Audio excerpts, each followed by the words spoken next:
नमस्कार दोस्तों, स्वागत है आपका कल्पना तोमर वॉइस चैनल पर। आज की कहानी है अजनबी हमसफ़र। रणवीर ओबरॉय नाम जितना बड़ा उतनी ही बड़ी हस्ती। काली चमकती इम्पोर्टेंट कार में शहर के एक शानदार कैफ़े के बाहर रुका था। यूँ तो उसके पास किसी भी चीज़ की कमी नहीं थी। दौलत, शोहरत और हर रात उसके बिस्तर पर एक नई लड़की। पर आज जो हुआ वह रणवीर की 30 साल की जिंदगी में पहली बार था। उसने भीड़ में एक लड़की को देखा। वह कैफे के अंदर किसी कॉलेज की दोस्त के साथ हंस हंस कर बात कर रही थी। गोरा या यूं कहें गुलाबी रंग, कोई छू ले तो मैली हो जाए। उसकी बड़ी बड़ी आंखें जैसे किसी हिरनी की तरह थीं। गुलाबी होठ जिन पर मुस्कान बिखेरी हुई थी और काले सुनहरे बाल जो हवा में जरा सा लहराते तो रणवीर के कलेजे पर सांप लौट जाते थे। वह सौंदर्य इतना सादा था, इतना शुद्ध कि रणवीर की दुनिया की सारी चमक फीकी पड़ गई। वह रात रणवीर के लिए किसी कयामत से कम नहीं थी। पूरी रात बिस्तर पर करवटें बदलते रहे, पर नींद आंखों से कोसों दूर थी। तभी रणवीर का फोन बजा। एक बार फोन रिंग करने के बाद कट गया, पर रणवीर तो कहीं और ही खोया हुआ था। फोन दूसरी बार फिर बजा। रणवीर ने फोन उठाया। दूसरी तरफ से आवाज आई, मैं कब से तुम्हारे फोन का इंतजार कर रही हूं, मगर तुम हो कि तुम्हारा कोई फोन ही नहीं आया। आज मेरी याद नहीं आई। ये थी रणवीर की पर्सनल सेक्रेटरी हिना, जो अक्सर रात को रणवीर के साथ होती थी। रणवीर, हाँ, वो आज तबीयत थोड़ी ठीक नहीं थी। उसने अपने बालों को ऊपर करते हुए कहा था। क्या बात है, मैं डॉक्टर को लेकर वहां आ जाऊं? हिना ने परेशान होते हुए रणवीर से पूछा था।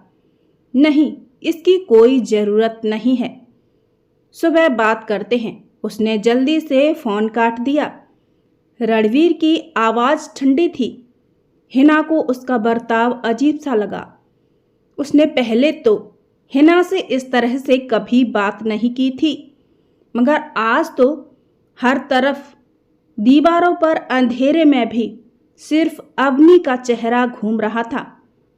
यूं तो रोज एक नई लड़की रणवीर के बिस्तर पर होती, मगर अवनी के लिए उसका दिल इतना बेचैन क्यों हो रहा था? रणवीर ने अपनी घड़ी देखी। सुबह के 4 बज रहे थे। वह उठा और सीधे जाकर अपनी बोतल खत्म कर दी। उसे अपनी यह बेबसी बिल्कुल पसंद नहीं आई। उसे आदत थी, जो चाहा पल भर में मिल गया। पर यह लड़की। अगले दिन रणवीर ने अपने पीए को लगा दिया। कुछ ही घंटों में अवनी की पूरी कुंडली उसके सामने थी। नाम अवनी प्रसाद, एमए की छात्रा, मिडिल क्लास परिवार, और सबसे ज़रूरी बात, उसका बॉयफ्रेंड कबीर। रणवीर के चेहरे पर एक कठोर मुस्कान आई। बॉयफ्रेंड, यही बस एक बाधा है हमारे बीच। उसे चैन कहाँ था? दिल और दिमाग में सिर्फ अवनी ही अवनी थी। उसने तुरंत अपनी ब्लैक गाड़ी उठाई और अवनी के कॉलेज के बाहर इंतजार करने लगा था। कांच के अंदर से अवनी को देखता। जब अवनी क्लास के लिए जाती तो उसके बाल लहराते। रणवीर के दिल की धड़कन बढ़ जाती। रणवीर ने तय कर लिया, उसे यह लड़की चाहिए।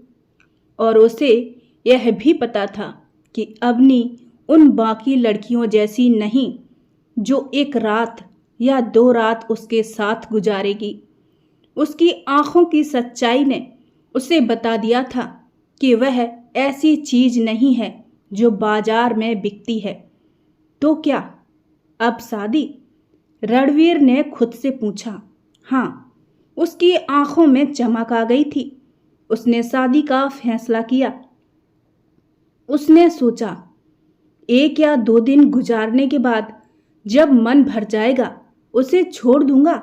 उसकी नज़र में यह सिर्फ एक लंबी और जटिल डील थी, अपनी जिद पूरी करने का एकमात्र रास्ता। रणवीर ने अवनी के परिवार के बारे में पता लगाया। पिता की छोटी सी दुकान घाटे में थी, कर्ज में डूबी हुई थी। रणवीर के लिए यह कमजोरी नहीं बल्कि अवसर था। एक शाम अवनी को रणवीर के दफ्तर का बुलावा आया। उसके हाथ में रणवीर के पिए ने एक कागज का टुकड़ा पकड़ाया और चला गया। अवनी उससे यह भी नहीं पूछ पाई कि यह किसने दिया है, लेकिन उस कागज में सब कुछ लिखा था, नाम, पता, टाइम, सब कुछ। और साथ में यह भी लिखा था कि तुम्हारे पापा को अगर कर्ज से मुक्त देखना चाहती हो तो जरूर आना। पता नहीं मुझे क्यों बुलाया है और कौन है ये रणवीर और हमारे बारे में कैसे जानता है। अवनी ने मन ही मन बुदबुदाया। उसकी आंखों में एक अजीब सी ज्वाला थी जो उसके स्वाभिमान और परिवार के प्यार से बनी थी। वह दरवाजा खोलकर अंदर घुसी थी। रणवीर ने अपनी अक्कड़ और कठोर नज़र अवनी पर डाली।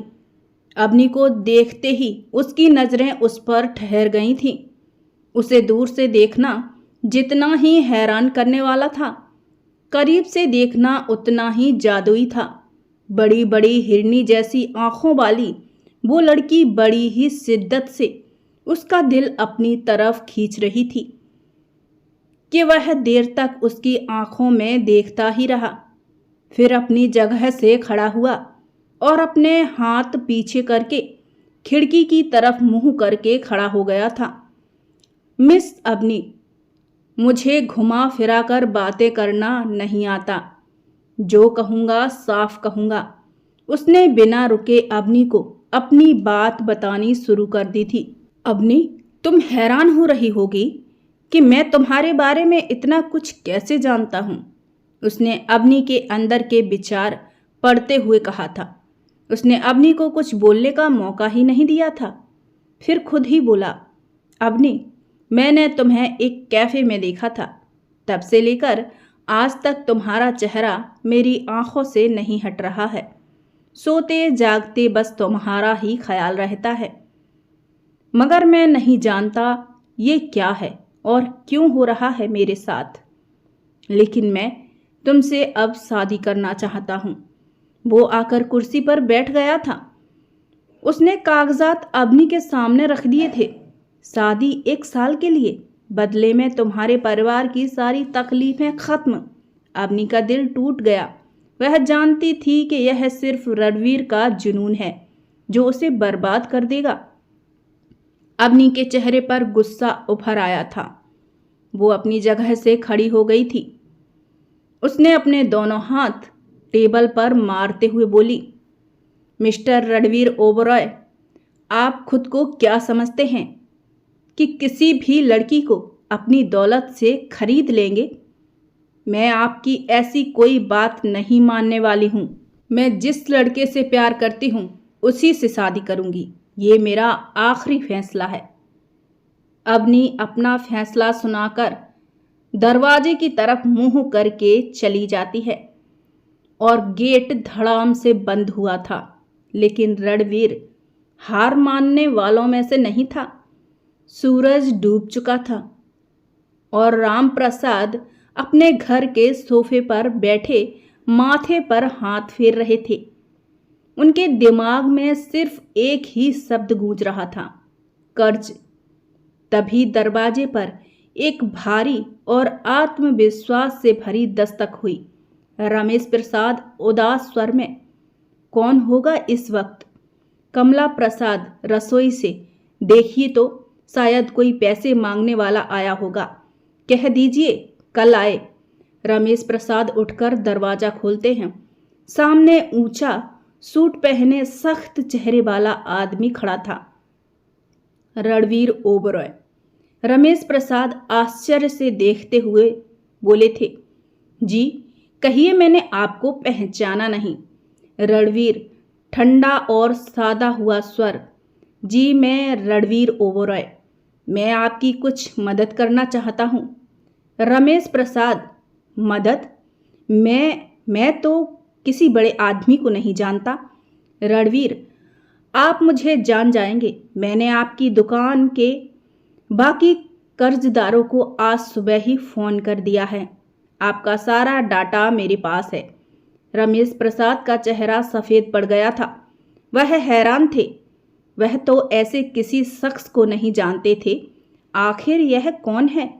उन्हें लगा जैसे उन्हें दीवार से सटा दिया गया हो। क्या हम अंदर चलकर बात कर सकते हैं? रणवीर बिना किसी अनुमति के अंदर आ गया था। कमला प्रसाद डरकर वहीं खड़ी रह गई थीं। रणवीर ने मेज पर एक ब्लैक चेक नहीं बल्कि एक पूरा कर्ज मुक्ति का कागज रख दिया था। रणवीर, देखिए मिस्टर प्रसाद, आपकी दुकान बच सकती है, आपका घर बच सकता है। यह कागज कहता है कि आप कल सुबह कर्ज मुक्त हो जाएंगे। क्या क्या चाहते हैं आप? इसकी कीमत क्या है? रमेश प्रसाद कांपते हुए बोले थे। उनके दिल की धड़कन तेज हो रही थी। कोई हमारी फ्री में तो मदद नहीं करेगा। उनके मन में सवाल थे। आपकी बेटी? रणवीर रमेश प्रसाद की आंखों में सीधे देखते हुए बड़ी ही आसानी से बोला था। पूरे कमरे में सन्नाटा था। बाहर हवा का शोर सुनाई दे रहा था। कमला प्रसाद के हाथ से चाय की ट्रे छूट गई थी। कमला प्रसाद टूटी आवाज में बोली, क्या कह रहे हैं आप? अवनी मेरी बेटी? रणवीर, घबराइए नहीं मिसेज प्रसाद, मैं सिर्फ शादी करना चाहता हूँ। सिर्फ 1 साल के लिए अवनी ओबरॉय बनकर रहेगी। मैं उसे हर खुशी दूंगा जो आप लोग उसे कभी नहीं दे सकते हैं। आप समझते क्या हैं? मेरी बेटी कोई चीज नहीं है जो बिक जाएगी। रमेश प्रसाद गुस्से से बोल पड़े थे। रणवीर ठंडक से, हाँ, नहीं है। इसलिए कीमत उसकी जिंदगी नहीं बल्कि आपके परिवार की आज़ादी है। सोचिए मिस्टर प्रसाद, 24 घंटे का वक्त है आपके पास, नहीं तो कल सुबह आपके घर पर नीलामी का नोटिस होगा।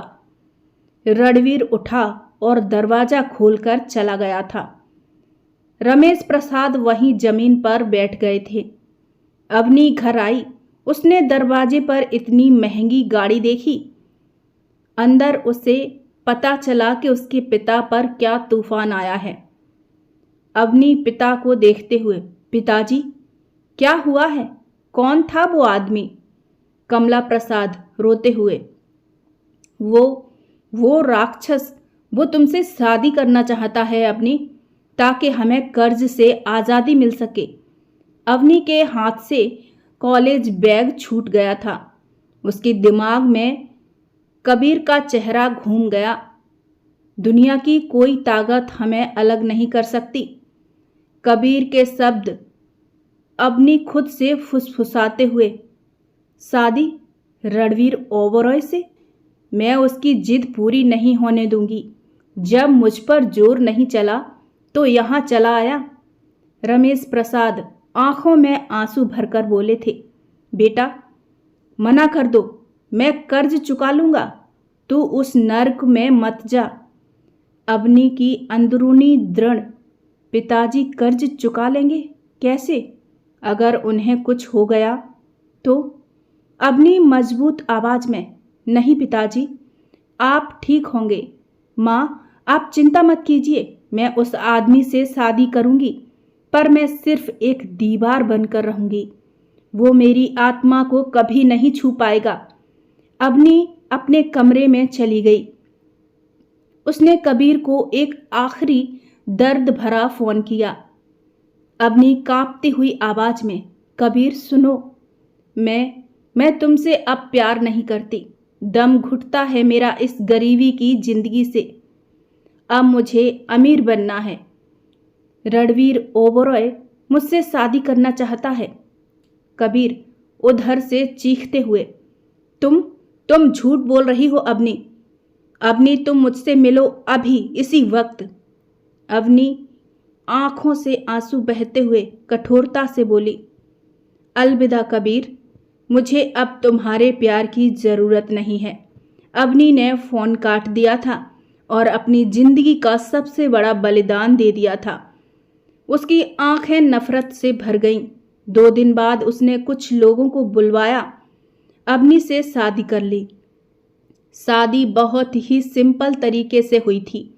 रमेश प्रसाद को हैरानी तो हुई थी कि रणवीर ने अपने जानने वालों में से किसी को भी नहीं बुलवाया था।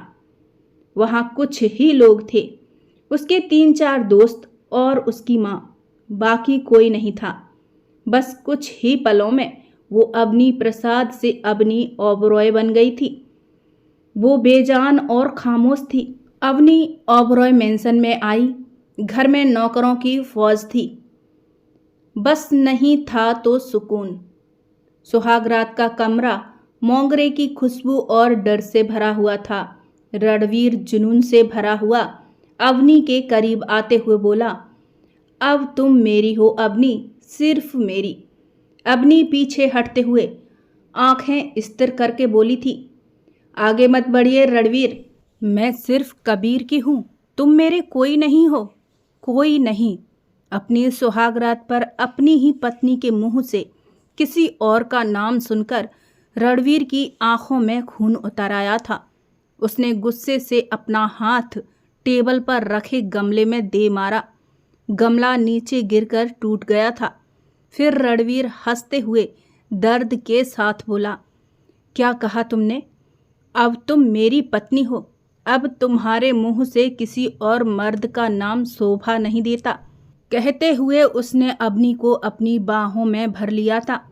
अवनी की सांसें तेज हो गई थीं। रणवीर के होंठ अवनी की गर्दन पर थिरक रहे थे, मगर अवनी ने उसे धक्का दिया और खुद भागकर वहीं पड़े टूटे गमले का कांच का टुकड़ा उठाया और अपनी कलाई पर रखते हुए बोली थी, अवनी स्तर भयानक आवाज में, अगर आपने मुझे छूने की कोशिश की तो मैं अपनी नस काट दूंगी। तुम मुझे कभी हासिल नहीं कर पाओगे रणवीर ओबरॉय। उसकी आवाज कांप रही थी। ये सौदा मेरी देह का नहीं है। मुझे जोर जबरदस्ती मंजूर नहीं। चले जाओ यहाँ से, जाओ, उसने चीखते हुए कहा था। रणवीर वहीं रुक गया। उसने अवनी की आंखों में नफरत और दर्द, सच्चाई देखी थी। उसे पता चल गया था कि यह लड़की उसके पैसे या जोर से नहीं झुकेगी। रणवीर गुस्से और हार से, निकल जाओ यहाँ से, मैं तुम्हें अपनी जिंदगी का सबसे बड़ा अफसोस बना दूंगा। रणवीर कमरे से निकल गया था। अवनी बिस्तर पर गिर पड़ी। उसकी जीत दर्द से भरी हुई थी। अगली सुबह मेंशन में अजीब सी चुप्पी थी। अवनी अपने कमरे से बाहर निकली। उसकी आंखें लाल थीं, मगर चेहरे पर एक सख्त नकाब था। रणवीर हॉल में अखबार पढ़ रहा था।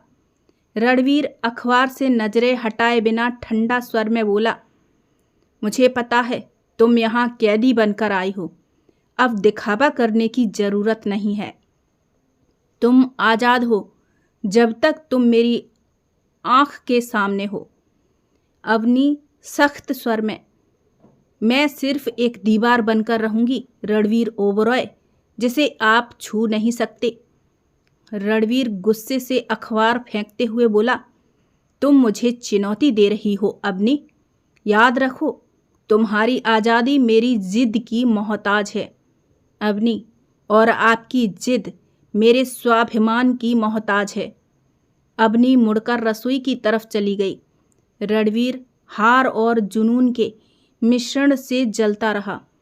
रणवीर की माँ श्रीमती मोहिनी ओबरॉय एक धार्मिक और शांत महिला थी। उन्होंने अवनी की सूखी आंखें और रणवीर का गुस्सा देखा। मोहिनी ओबरॉय प्यार से अवनी के कंधे पर हाथ रखते हुए बोली, बेटा, मुझे माफ़ कर देना, मेरा बेटा बहुत अकड़ू है। अवनी, नम आंखों से, नहीं माँ, आपकी कोई गलती नहीं है, ये सब तकदीर है। मोहिनी ओबरॉय, तकदीर नहीं, यह उसका अकेलापन है। उसे प्यार चाहिए बेटा, जिद नहीं। अवनी आश्चर्य से, अकेलापन? इतना बड़ा आदमी? मोहिनी ओबरॉय, दौलत से घर भर जाता है, दिल नहीं। तुम उसे वह दो जो पैसे नहीं दे सकते।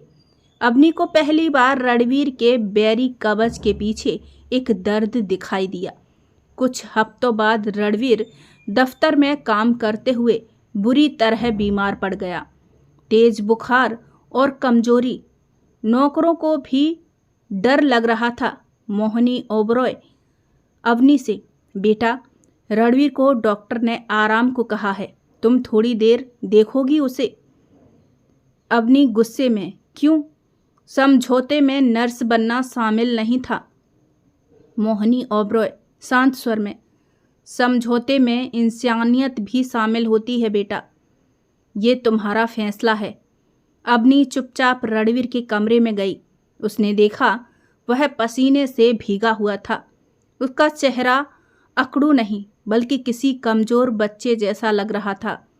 अवनी मन ही मन, यह मेरा दुश्मन है, पर मैं इसे मरता नहीं देख सकती। अवनी ने रात भर रणवीर की पट्टी की, दवाई दी। सुबह जब रणवीर की आंख खुली तो उसने अवनी को पास बैठा पाया। रणवीर कमजोर स्वर में, तुम यहाँ क्या कर रही हो? अवनी सख्त आवाज में, आपका सौदा खत्म नहीं हुआ है रणवीर ओबरॉय। आप जिंदा रहेंगे तभी मैं आजाद होंगी। रणवीर आंखों में दर्द, तुम हमेशा हर चीज को सिर्फ सौदा क्यों कहती हो? अवनी, क्योंकि आपने ही इसे सौदा बनाया है। रणवीर धीमे स्वर में, मुझे माफ कर दो अवनी, मैंने जिद में तुम्हें बहुत दुख दिया। रणवीर का यह झुकाव अवनी को पहली बार विचलित कर गया। वह उठी और कमरे से बाहर निकल गई, पर उसका दिल तेजी से धड़का। अवनी ने मैंसन के पीछे एक छोटा सा बगीचा लगाना शुरू किया। एक शाम वह मिट्टी में काम कर रही थी। रणवीर आया। रणवीर, क्या कर रही हो? अवनी बिना देखे, इंसानियत का काम जो इस घर में नहीं है। रणवीर, मैं मदद करूं? अवनी हैरानी से ऊपर देखते हुए, आप? और मदद? रणवीर, हाँ, अगर हम टकराते हैं तो शायद चोट ना लगे। अवनी की नजरें मिली। दोनों ने एक पल के लिए अपने बीच की दुश्मनी को भुला दिया। दोनों ने चुपचाप थोड़ी देर साथ में काम किया। अब यह सिलसिला रोज होने लगा। छत पर, बगीचे में या लाइब्रेरी में वे औपचारिकता से बातें करते थे, पर उनकी आंखें एक दूसरे से चोरी छुपे दोस्ती कर रही थीं। रणवीर, तुम इतनी किताबें क्यों पढ़ती हो? अवनी, क्योंकि किताबों की दुनिया आपकी दुनिया से ज़्यादा सच्ची है। रणवीर, और मेरी दुनिया कैसी है? अवनी, अकेली और बहुत नकली। रणवीर, शायद तुम इसे बदल सकती हो। अवनी, मैं यहाँ बदलने नहीं, बचने आई हूँ। एक बार लाइब्रेरी में अवनी एक ऊंची शेल्फ से किताब निकालने की कोशिश कर रही थी। वह पहुंच नहीं पाई। रणवीर चुपचाप आया। रणवीर धीमे स्वर में, मैं मदद करूं?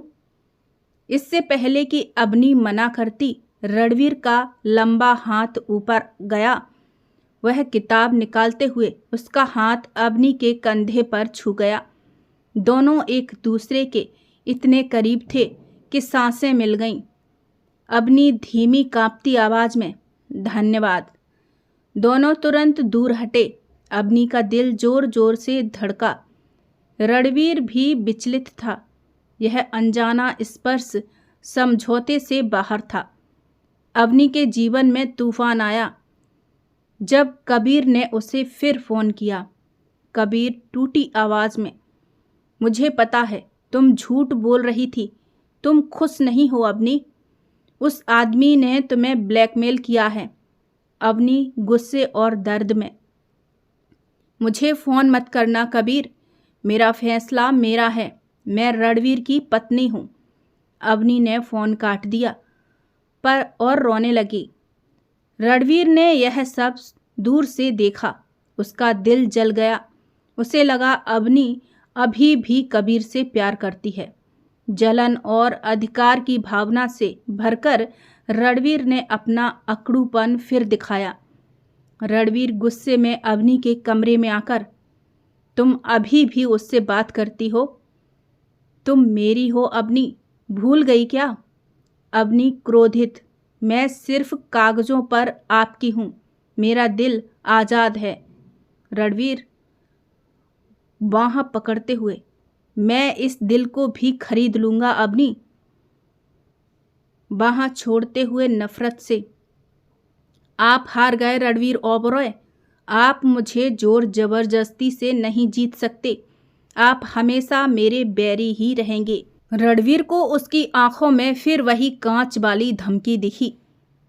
वह हार मानकर गुस्से से बाहर निकल गया। उसका जुनून एक बार फिर अवनी के स्वाभिमान से हार गया था। रणवीर ने अपने आप को आईने में देखा। वह अवनी को पाने के लिए उसे खोता जा रहा था। उसने एक बड़ा फैसला लिया। रणवीर मोहिनी ओबरॉय से, माँ, मैंने गलती की, मैं उसे दुख दे रहा हूँ। मोहिनी ओबरॉय, तू उसे आज़ाद कर दे बेटा। रणवीर, नहीं, मैं उसे प्यार से जीतूंगा। मैं उसे दौलत से नहीं बल्कि इज्जत दूंगा। रणवीर ने उस दिन अपनी सारी गलत डीलें ख़त्म कर दी। उसने अवनी के नाम पर एक बड़ा चैरिटेबल ट्रस्ट खोला ताकि वह समाज सेवा कर सके। अवनी ने देखा कि रणवीर का अकड़ूपन अब त्याग में बदल रहा है। उसने दिल से नफरत का बोझ धीरे धीरे उतार दिया। अवनी मन ही मन, यह आदमी मेरे लिए खुद को बदल रहा है। यह प्यार है या सिर्फ एक और जिद? एक शाम बागीचे में अचानक तेज बारिश आ गई। अवनी भागने लगी पर फिसल गई। रणवीर दौड़कर आया। रणवीर परेशानी से, तुम ठीक हो? अवनी दर्द से, हाँ, शायद पैर मुड़ गया। रणवीर ने बिना सोचे अवनी को अपनी बाहों में उठा लिया। अवनी रणवीर के सीने से लगी थी। यह पहली बार था जब उनके बीच कोई समझौता नहीं, सिर्फ चिंता थी। अवनी फुसफुसाते हुए, आप मुझे नीचे क्यों नहीं रखते? रणवीर अवनी की आंखों में देखते हुए, नहीं, मैं तुम्हें फिर से गिरने नहीं दूंगा। वह उसे कमरे तक लाया। अवनी का दिल अब उसके लिए धड़क रहा था। उसने महसूस किया यह अकड़ू आदमी अब उसका पिया बन रहा है। रमेश प्रसाद और कमला प्रसाद मेंशन में आए। उन्होंने देखा कि उनकी बेटी खुश है और रणवीर अब एक विनम्र दामाद है। रमेश प्रसाद रणवीर से, बेटा, तुमने हमारी बेटी को बहुत खुश रखा है, तुम्हें हमारा आशीर्वाद। रणवीर हाथ जोड़कर, आपका धन्यवाद पिताजी। अवनी ने मुझे जीना सिखाया है। 1 साल पूरा होने में बस 1 दिन बाकी था। रणवीर ने अवनी के सामने तलाक के कागजात रखे। रणवीर उदासी से, हमारा सौदा खत्म अवनी, तुम अब आज़ाद हो। तुम्हारा घर और तुम्हारा परिवार अब पूरी तरह सुरक्षित है। अवनी खामोश, और आप? रणवीर, मैं अपनी ज़िंदगी तुम्हारी यादों के साथ गुजारूंगा। मैं तुम्हें जिद से नहीं पा सका। अलविदा। रणवीर दरवाजे की तरफ मुड़ा। अवनी का दिल फट गया। रणवीर दरवाज़ा खोलकर बाहर जाने लगा। अवनी की आवाज़ ने उसे रोका। अवनी चीखते हुए, रुको रणवीर। अवनी ने दौड़कर कागजात उठाए और उसके सामने फाड़ दिए। अवनी, यह सौदा अब खत्म हुआ। अब हम कोई बैरी नहीं हैं। रणवीर हैरानी से, क्या तुम? अवनी आंखों में प्यार, हाँ, मैं आपको प्यार करती हूँ। रणवीर, आपने मुझे दर्द दिया, पर उस दर्द में आपने खुद को बदल डाला। मैं अपनी मर्जी से आपके साथ रहना चाहती हूँ। रणवीर ने गम और खुशी के आंसुओं के साथ अवनी को कसकर गले लगा लिया। उसका जुनून, उसकी अकड़, उसका बैरीपन सब आज प्यार से हार गया। रणवीर, आवाज़ भरोई हुई, तुम मेरी हो अवनी, हमेशा के लिए। अवनी का जीवन जो एक जिद और जुनून से शुरू हुआ था, अब प्यार और सम्मान की एक बेमिसाल कहानी बन चुका था। और रणवीर ने जाना कि सच्ची दौलत बाजार में नहीं बल्कि विश्वास में मिलती है। दोस्तों, कहानी पसंद आई हो तो लाइक करें। और दोस्तों, कहानी बनाने में बहुत मेहनत लगती है, तो प्लीज़ चैनल को सब्सक्राइब कर लिया कीजिए। मुझे पता है आप लोग मेरी भावनाओं की कदर करेंगे और चैनल सब्सक्राइब ज़रूर करेंगे। और जो दोस्त मेरी कहानी पर कमेंट करते हैं, उनका बहुत बहुत दिल से धन्यवाद करती हूँ कि आप मेरी कहानी पूरी सुनते हैं और उस कहानी पर कमेंट करते हैं। थैंक यू दोस्तों, मेरी कहानी पर कमेंट करने के लिए आपका दिल से धन्यवाद। फिर मिलते हैं नई और रोमांटिक कहानी में। तब तक के लिए जय श्री कृष्णा, राधे राधे दोस्तों।